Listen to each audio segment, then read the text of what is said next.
Hello everyone. In the previous videos, we discussed the different vendors and how network devices are configured, and how automation will really help in managing large and complex networks. So what exactly is automation? Let's take a look. Automation is anything that will help you manage repetitive and mundane tasks easily. For example, in this slide, on one side, we have a juicer which we have to use manually to extract the juice. This method clearly does not scale when we need to serve large number of guests. Over the period of time, different inventions have happened. So did this automatic food processor on the right side. This has helped us to automate a simple manual process. In the networking world, we need a similar kind of automation. From a previous video, we know how network admins are involved in complex, repetitive tasks and never have the time to innovate. The day-to-day operational activities include dealing with configuration, monitoring, or sometimes even both for multi-vendor, multi-platform networks across multiple domains like branch, campus, and data center.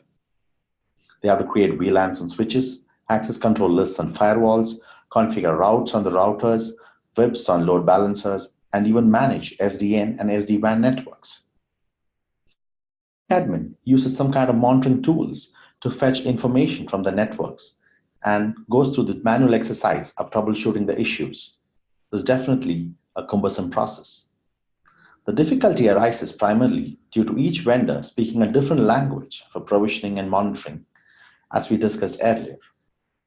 You've seen this slide before, but this really reiterates the fact that life of a network admin is difficult when he has to manage complex networks.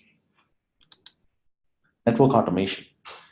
If we can introduce some kind of automation into the network, which can now translate a single set of command into different vendor commands, that will eliminate a lot of complexity from how the networks are managed today. This is exactly like the classroom we had discussed in the previous video. The teacher who had to learn a lot of languages earlier now talks only in English, and an automated interpreter can now translate those into Greek, Hindi, Spanish, etc. The students will understand the lessons in their own languages and dialects. Similarly, the network admin does not have to know all the commands for the different vendors in the network. They'll not have to go through the preparation of long lines of config for each vendor, or do manual configurations, or copy-paste templates, or even use stopgap solutions like custom scripts. The automation in the middle will translate all the user commands into different vendor commands, and the user will be masked from all the complexity of the underlying network. From this, we clearly understand that automation saves time, energy, and helps to avoid really costly mistakes. Orchestration. While automation can help in making repetitive tasks easier, there are more complex tasks where multiple levels of automation might be required. In olden days, to cook a recipe, we would use manual methods like using a knife to cut the vegetables or a manual juicer. A lot of changes have happened in this industry where automation has brought in many changes to these devices, like the invention of automatic juicers or cooking ranges, etc. When all these different automation come together, that helps in the preparation of a tasty recipe. This is called orchestration, where several automated tasks are coordinated and managed through a definite policy and process flow. Like when we cook, we know exactly where to start, like first chopping the vegetables using a food processor. Then we probably need to blend some ingredients, and finally put all of them on a cooking range. So there's a process that we follow, and we stitch all these automation outputs together to achieve an end result. Similarly, in a network, let us say the network admin has to provision a service, like to support a banking application. This will need configurations across the network. As an example, they might have to provision routes on Cisco router, ports on Juniper switches, rules on FortiGate firewall, and IPs on the FWI load balancer. So as you can see, a multi-level provisioning has to be performed. Here, the orchestrator can perform configurations in a single go, keeping the application in mind. The orchestrator also realizes the dependency between the devices involved in the service, exactly like a recipe has its dependencies on its ingredients. The services are always monitored and a set of policies are defined to make sure the service is always running with no network downtime. That takes us to the next topic, which is closed loop automation.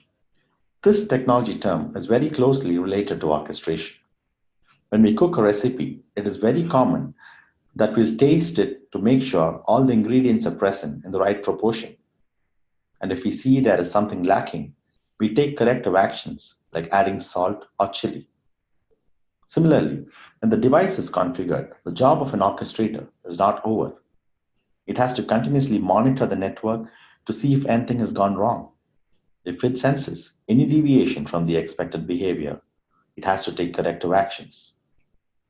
A continuous feedback from the networks through the monitoring language we discussed in the previous video, like syslog, SNMP, gives insight into the network activities. This feedback from the network is called telemetry. If we see that the internet banking application is slow due to a bad interface on the switch or router, the orchestrator gets this very feedback from the network, and the closed loop automation can take remediation steps like adding more ports or shutting down the ports to make sure that the request takes a different path. Closed loop automation thus helps to maintain service level agreements in the network with its proactive measures that it takes. Let's take a quick recap of what we have discussed so far.